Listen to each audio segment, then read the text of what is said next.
नमस्कार दोस्तों, मैं हूं धर्मेश जोशी और मेरे YouTube चैनल डिजिटल की टू सक्सेस में आप सबका स्वागत है। दोस्तों, पिछले वीडियो में हमने चर्चा की थी संपूर्ण छंद प्रकरण के बारे में, जिसमें हमने छंद से जुड़े प्रश्नों को किस प्रकार स्मार्ट तरीके से हल करें, इस बारे में हमने विस्तृत चर्चा की थी। दोस्तों, आज हम जिस टॉपिक के बारे में बात करने वाले हैं वो टॉपिक परीक्षा का दृष्टिकोण से बहुत ही महत्वपूर्ण हो जाता है और संस्कृत की सभी परीक्षाओं में संधि से प्रश्न अनिवार्यतः आते हैं, इसलिए इस टॉपिक को समझना बहुत ही जरूरी हो जाता है। और आज के इस टॉपिक में हम चर्चा करेंगे संधि के परिचय के बारे में और संधि के प्रकारों के बारे में। तो चलिए दोस्तों, शुरू करते हैं आज की क्लास। बने रहिए आप वीडियो के साथ। सबसे पहले अपन देखेंगे संधि की परिभाषा कि हम संधि कहते किसे हैं, संधि होती क्या है। तो सबसे पहले अपन देखेंगे दो वर्णों में अत्यधिक समीपता ही संधि कहलाती है। दो वर्णों में अत्यधिक निकटता ही संधि कहलाती है और संधि को हम संहिता भी कहते हैं। क्या कहते हैं? संहिता। यानी कि संधि और संहिता एक दूसरे के पर्यायवाची हैं, तो संधि को हम संहिता भी कहते हैं और संहिता को अपन संधि भी कह सकते हैं। इसके लिए प्राचीन व्याकरण ग्रंथ वैयाकरण सिद्धांत कौमुदी में कहा गया संधि के बारे में कि परः सन्निकर्षः संहिता। परः का मतलब होता है अत्यधिक, सन्निकर्ष का मतलब होता है समीपता, निकटता, और संहिता का मतलब हमने देखा ये संधि।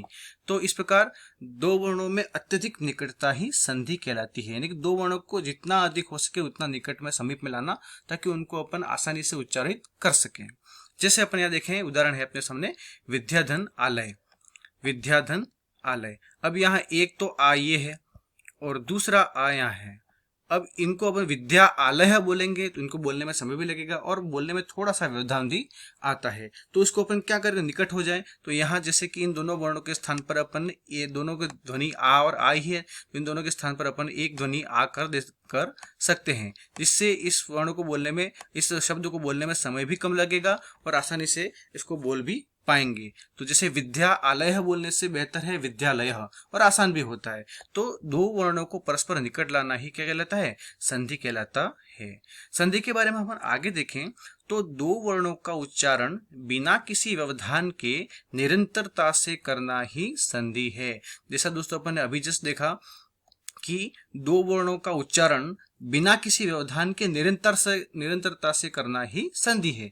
यहाँ अपन देखें विद्या धन आलय, इसको अपन एक साथ बोले तो विद्या आलय बोलना पड़ेगा। इसमें बोलने में समय भी अधिक लगेगा, बोलने में व्यवधान भी होगा। तो अपन एक काम कर सकते हैं कि क्यों ना इन दोनों की जगह अपन एक ही ध्वनि बोलें और उसको आसानी से अपन उच्चारित कर सकें। तो अपन ने इसमें संधि कर दी और संधि के तहत शब्द क्या बन गया?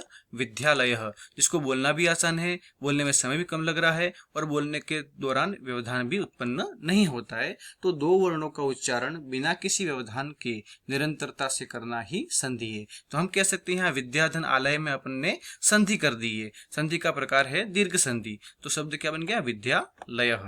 और कहा भी गया है वर्णानाम मेलनम संधि, वर्णों को आपस में मिलाना ही संधि है। संधि के तहत हम शब्द को छोटा करते हैं, वर्णों को आपस में मिलाते हैं और व्यवधान रहित बना करके उसको हम बोलने में उसको सुगम बनाते हैं। आगे देखें कि संधि के तहत दो वर्णों के मिलन में कोई आगम, आदेश या विकार होता है या किसी वर्ण का लोप हो जाता है। कहने का मतलब ये है कि जब हम संधि कार्य करते हैं तो उस समय संधि के तहत होता क्या है? जब हम संधि करते हैं तब या तो कोई नया वर्ण आके जोड़ते हैं। अपन क्या जोड़ते हैं? नया वर्ण। तो यहाँ देखिए आगम। अब यह आगम का मतलब होता है किसी नए वर्णों को अंदर ला करके जोड़ना। या क्या होता है संधि के तहत? या कोई आदेश हो जाता है। आदेश का मतलब यह है कि किसी वर्ण के स्थान पर दूसरे वर्ण का आदेश करना, किसी वर्ण को बदल करके उसकी जगह दूसरा वर्ण बिठाना, उसको अपन कहते हैं आदेश। या विकार होता है, यानी कि संधि करने के बाद में जिस भाग पर अपन संधि करते हैं वहां बोलने में विकार भी उत्पन्न हो जाता है। तो संधि के तीन काम हो सकते हैं, आगम, या तो कोई नया वर्ण जुड़ जाता है, या किसी वर्ण को बदल दिया जाता है, या उसको बोलने में विकार उत्पन्न हो जाता है, या किसी वर्ण का लोप भी हो सकता है। यानी कि अपन जो कार्य संधि विच्छेद में मिले उसको संधि शब्द में वो वर्ण का लोप भी दिखाई देता है, यानी कि उस वर्ण को ही अपन हटा सकते हैं। अपन कुछ उदाहरण से समझते हैं इसको। जैसे कि यहाँ शब्द है शिवधन छाया, ये स्थिति दे रखी है शिवधन छाया। अब यहाँ पर अपन ने क्या किया है, वांछित रूप बनाने के लिए सबसे पहले अपन ने त का आगम करवाया है। यहाँ आगम हुआ है, यानी कि हमने पहले ही देखा था कि आगम का मतलब था किसी नए वर्ण को लाना। तो हम यहाँ त का आगम करवाया, तुकागम कहते हैं इसको। तो इसको नया वर्ण त आया। अब इस त के स्थान पर च का अपन ने क्या किया, आदेश किया, यानी कि इस च को अपन त के स्थान पर अपन च को बिठाया। इसको कहते हैं आदेश। किसी वर्ण के स्थान पर दूसरा आदेश लाना क्या कहलाता है, आदेश कहलाता है। और इसकी इसी इन दोनों के तहत अपन ने एक वांछित रूप बनाया, जिसका रूप क्या है, शिवत छाया। तो शिव धन छाया ऐसी स्थिति में त का आगम करवाया, त के स्थान पर च का आदेश किया और अपन ने रूप बनाया शिवत छाया। तो संधि के दो काम तो हो गए, आगम हो गया, आदेश हो गया, और उसके तहत विकार भी उत्पन्न हो गया। पहले बोलते हैं अपन शिव छाया, और विकार के स्वरूप या आगम और आदेश के फलस्वरूप विकार क्या आया, शिवत छाया। तो ये बोलने में भी विकार आया। तो ये संधि है। ये उसी प्रकार अपन ने कहा किसी वर्ण का लोप भी हो सकता है, जैसे कि यहाँ निर्धन रस, ऐसी स्थिति में यहाँ इस व्याकरण में कहा गया है कि जब दो र लगातार आते हैं, एक र के पीछे दूसरा र आता है, तो पहले वाले आधे र को हटा करके हटा सकते हैं, और जो उससे पहले जो वर्ण है, रस्व वर्ण है, उसको अपन दीर्घ भी कर देते हैं। तो यहाँ एक र को हटाया और इस लघु नी को दीर्घ नी बना करके नीरस शब्द अपन ने सिद्ध किया। तो यहाँ पर वर्ण का लोप भी हो गया। तो यहाँ संधि के तहत आगम हो गया, संधि के तहत आदेश हो गया, और संधि के तहत लोप भी हो जाता है, और वर्ण विकार भी परिलक्षित या दिखाई देता है। अब दोस्तों आगे देखते हैं संधि कार्य कहाँ करना चाहिए, यानी कि कहाँ कहाँ संधि करना अनिवार्य होता है, कहाँ कहाँ अपन संधि अपनी इच्छा के अनुरूप कर सकते हैं। तो ऐसी 4 जगह हैं जहां पर अनिवार्य और वैकल्पिक परिस्थितियां दे रखी हैं। सबसे पहले अपन देखते हैं कि संधि करना सबसे पहले कहाँ अनिवार्य है। तो ये देखो, सबसे पहला है एक पद में, और यहाँ संधि कार्य करना अनिवार्य है। एक पद जहां हो वहां संधि कार्य अनिवार्य है। जैसे कि जय एक संपूर्ण पद है, ये एक पद है, ठीक है। अब इसको अपन को जय ही बोलना पड़ेगा, क्योंकि यहाँ जे और अ अपन नहीं कह सकते। अगर ऐसी स्थिति है, इसका मूल रूप तो जे धन अ है। अब यहाँ संधि कार्य प्राप्त हो रहा है, यानी कि यहाँ अपन संधि कर सकते हैं। यहाँ ए है और यहाँ स्वर वर्ण है, तो किस ए के स्थान पर अयादेश करके अपन जय रूप बना सकते हैं। तो जब इस प्रकार एक पद हो और वहां संधि कार्य प्राप्त हो, तो अपन को संधि अनिवार्यतः करनी पड़ती है। उसको अपन पूर्व स्थिति में नहीं छोड़ सकते। तो एक पद में संधि कार्य अनिवार्य होता है। दूसरा है उपसर्ग प्लस धातु होने की स्थिति में, और यहाँ पर भी क्या है, अनिवार्य है। क्या है, अनिवार्य। यानी कि कहने का मतलब ये है कि जब धातु के पहले उपसर्ग हो और ऐसी स्थिति में अगर संधि कार्य प्राप्त हो, तो हमें संधि अनिवार्यतः करनी पड़ती है। यहां जैसे कि यहाँ अधिधन इते, ये स्थिति है, ठीक है। अब यहाँ इते में धातु कौन सी है, मूल धातु कौन सी है, इते में इंग धातु है। कौन सी धातु है, इंग धातु। तो इंग से इते बना है, तो इंग धातु है यहाँ, और उससे पहले क्या है, यहाँ पर उपसर्ग है। ऐसी स्थिति में यहाँ ई है और यहाँ पर भी ई है, और दोनों लघु लघु ई है। इन दोनों के स्थान पर अपन यहाँ दीर्घ ई कर सकते हैं, यानी कि यहाँ दीर्घ संधि कार्य प्राप्त है। अपन यहाँ दीर्घ संधि कर सकते हैं, और ऐसी स्थिति अपने पास अनुकूलन है। तो यहाँ ये कार्य करना अनिवार्य हो जाता है, यानी कि जब किसी धातु के पहले उपसर्ग हो और उन दोनों के मध्य संधि कार्य प्राप्त हो, तो वहां संधि करना अनिवार्य हो जाता है, और उसी से रूप बनता है अधिते। अधि प्लस इते, इससे क्या बन जाता है, अधिते बन जाता है। अब तो यहाँ धातु के पहले उपसर्ग था और यह संधि कार्य प्राप्त था, इसलिए हमको अनिवार्यतः संधि करनी पड़ी। तो एक पद में संधि करना अनिवार्य हो गया, उपसर्ग प्लस धातु होने की स्थिति में संधि कार्य अनिवार्य हो जाता है। इसी प्रकार समास में, समास हो या समस्त पद, समास के समस्त पद में भी संधि करना अनिवार्य हो जाता है। यानी कि जब अपन समास करते हैं उसमें ऐसा समस्त पद आए जिसमें संधि कार्य प्राप्त होता है, तो वहां पर भी हमें संधि कार्य करना बहुत ही अनिवार्य हो जाता है। जैसे कि अपन यहाँ देखें, पीतम अंबरम, कर्मधारय समास का एक उदाहरण है पीतम अंबरम। ऐसी स्थिति में इस विग्रह में इसका समस्त पद बनेगा, वो क्या बनेगा, समस्त पद पीत धन अंबर। अब यहाँ पर अपन देखें तो यहाँ अ है और यहाँ पर भी अ है। इन दोनों अ के स्थान पर दीर्घ संधि करके अपन दीर्घ आ यहाँ कर सकते हैं। यहाँ संधि कार्य प्राप्त है, यानी कि दीर्घ संधियां संभव है। तो जब ऐसी स्थिति बनती है समास में समस्त पद में को जब कोई संधि कार्य प्राप्त होता है, तो वहां पर भी हमें संधि कार्य अनिवार्यतः करना पड़ता है और रूप बनता है पीताम्बरम। तो समास में भी संधि कार्य अनिवार्य हो जाता है। इस प्रकार अपन कह सकते हैं कि संधि कार्य एक पद में, उपसर्ग प्लस धातु की स्थिति में और समास के समस्त पद में संधि कार्य करना अनिवार्य हो जाता है, यानी कि 3 स्थानों पर संधि कार्य अनिवार्य है, एक पद में, उपसर्ग प्लस धातु की स्थिति में और समास में। आगे देखते अपन वाक्य में।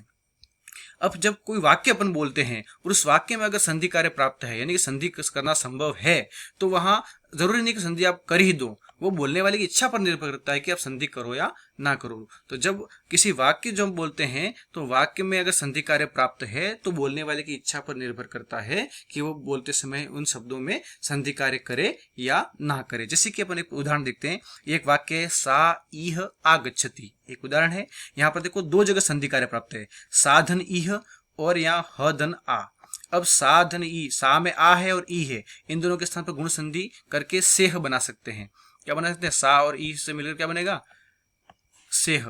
और ये सेह बन सकता है, साधन ई से क्या बन जाएगा? से ह। ठीक है। और यहां अ और आ में दीर्घ संधि प्राप्त है तो सेहा गच्छति रूप बना सकते हैं, यानी कि अपन चाहे तो सेहा गच्छति भी बोल सकते हैं और अपन चाहे तो अलग अलग सा इह आगच्छति भी बोलते हैं। तो जब कोई वाक्य बोलते हैं और वाक्य में संधि कार्य प्राप्त होता है तो ये बोलने वाले की इच्छा पर निर्भर करता है कि वो संधि कार्य करे या ना करे। आगे देखते हैं दोस्तों हम संधि के प्रकार। संधि के प्रकार कितने होते हैं? कई बार ये कंफ्यूजन बच्चों में देखा गया है कि संधि 5 प्रकार की होती है या संधि 3 प्रकार की होती है। तो अपन इसको क्लियर देख लें कि संस्कृत के प्राचीन वैयाकरण हुए हैं, व्याकरण के ज्ञाता हुए हैं भट्टोजी दीक्षित। इन्होंने संस्कृत की प्राचीन ग्रंथ लिखा है, वैयाकरण सिद्धांत कौमुदी लिखी है। इन्होंने संधियों के स्वरूप के आधार पर संधियों को 5 भागों में बांटा, जिसको पंच संधि प्रकरण भी कहा जाता है। तो जिसे पहली संधि असंधि, जिसको अपन स्वर संधि भी कहते हैं, संस्कृत में स्वर संधि को ही असंधि कहते हैं। दूसरा है प्रकृतिभाव संधि, तीसरा है हल संधि, चौथा है विसर्ग संधि और 5वीं है स्वादि संधि। यहाँ अपन देखें दोस्तों तो ये प्रकृतिभाव संधि है वो असंधि का ही एक भाग है और ये जो स्वादि संधि है वो विसर्ग संधि का ही एक भाग है। तो मूल रूप में ये असंधि, हल संधि और विसर्ग संधि ही होती है, लेकिन संधियों के स्वरूप के आधार पर इन्होंने अलग अलग 5 भागों में बांटा गया है। असंधि का मतलब जानते हैं स्वर संधि, जहां 2 स्वर वर्णों का मेल होता है वो स्वर संधि होती है। प्रकृतिभाव संधि का मतलब होता है कि जहां अपन को लगे कि अपन को उन वर्णों को मिलाना नहीं चाहिए और जैसा है वैसा ही रहने देना चाहिए, तो उसको अपन प्रकृति भाव कहते हैं। यानी कि जैसा है वैसे ही रहने देना क्या कहलाता है? प्रकृति भाव कहलाता है। जैसी प्रकृति उसी भाव में उसको रहने दो तो वो क्या हो जाता है? प्रकृति भाव कहलाता है। जैसे कि उ उमेशः एक शब्द है, अब यहाँ दोनों की जगह दीर्घ उ करने की आवश्यकता नहीं थी, इसको ऐसे कैसे ही रहने दिया जाए, तो इसको अगर संधि नहीं करके ऐसे कैसे रहने दिया जाए तो ये क्या कहलाता है? प्रकृति भाव कहलाता है। लेकिन जैसा है वैसा ही रहने देना। तीसरा है हल संधि, जिसको हम जानते हैं व्यंजन संधि के रूप में भी जानते हैं। हल माहेश्वर सूत्रों में ह से लेकर ल तक के वर्ण है, उसमें सारे व्यंजन वर्ण आते हैं, इसलिए हल संधि को व्यंजन संधि भी कहते हैं। तो यहाँ पर क्या है कि किसी व्यंजन वर्ण का मेल अगर किसी स्वर या व्यंजन वर्ण से होता है वहां व्यंजन संधि होती है। ठीक है। आगे विसर्ग संधि, विसर्ग को आधार मान करके होने वाले सारे संधि कार्य विसर्ग संधि के तहत आते हैं। और स्वादि संधि का मतलब होता है कि जो सु औजस आदि जो विभक्ति प्रत्यय हैं उनमें से जो स आता है उस स के जगह जो सु आता है उस सु के स्थान पर उ और रुत्व और उत्व होकर के जो संधि कार्य होता है उसे अपन स्वादि संधि कहते हैं। तो ये दोस्तों संधि के प्रकार हो गए। भट्टोजी दीक्षित के वैयाकरण सिद्धांत कौमुदी के अनुसार संधि के 5 प्रकार होते हैं: असंधि, प्रकृतिभाव संधि, हल संधि, विसर्ग संधि और स्वादि संधि। और उनके बाद भट्टोजी दीक्षित के ही शिष्य हुए हैं वरदराज आचार्य। इन्होंने उनके वैयाकरण सिद्धांत कौमुदी में जो बड़े बड़े सिद्धांत थे उसको सरल करके उन्होंने एक छोटी सी किताब और सरल किताब बनाई जिसको कहा गया लघु सिद्धांत कौमुदी। और उसके अनुसार संधियां 3 प्रकार की होती है। इन्होंने इसमें क्या किया कि भाई जो असंधि होती थी और वो असंधि में प्रकृतिभाव संधि को असंधि में मिला दिया, जो पहले था वही वैसा ही रूप कर दिया। और स्वादि संधि को किस में मिला दिया? विसर्ग संधि में मिला दिया। तो मूल रूप के संधि के 3 प्रकार हो जाते हैं, फिर असंधि, हल संधि और विसर्ग संधि। इस प्रकार भट्टोजी दीक्षित के अनुसार 5 संधियां और वरदराज आचार्य के अनुसार 3 संधियां। तो मूल रूप में संधियां यहाँ अपने जो रीड के अनुसार संधियां कितनी हो जाती है? 3, असंधि, हल संधि और विसर्ग संधि। तो दोस्तों ये थे संधि का परिचय और संधि के प्रकार। आगे वाली वीडियो में हम देखेंगे स्वर संधि के विभिन्न रूपों के बारे में, फिर व्यंजन संधि के विभिन्न रूपों के बारे में और उसके बाद विसर्ग संधि के विभिन्न रूपों के बारे में पढ़ करके इस प्रकरण को पूरा करेंगे। दोस्तों ये प्रकरण बहुत ही इंपॉर्टेंट है, उसको बहुत बहुत ही आसान और मजेदार तरीके से अपन पढ़ेंगे। तो आप बने रहिए वीडियो के साथ, आप इस वीडियो को देखें, लाइक करें, शेयर करें और कमेंट करें। और आगे आपको किस टॉपिक पर अधिक से अधिक वीडियो चाहिए उस बात को भी कमेंट में जरूर लिखें। तब तक के लिए दोस्तों धन्यवाद, नमस्कार।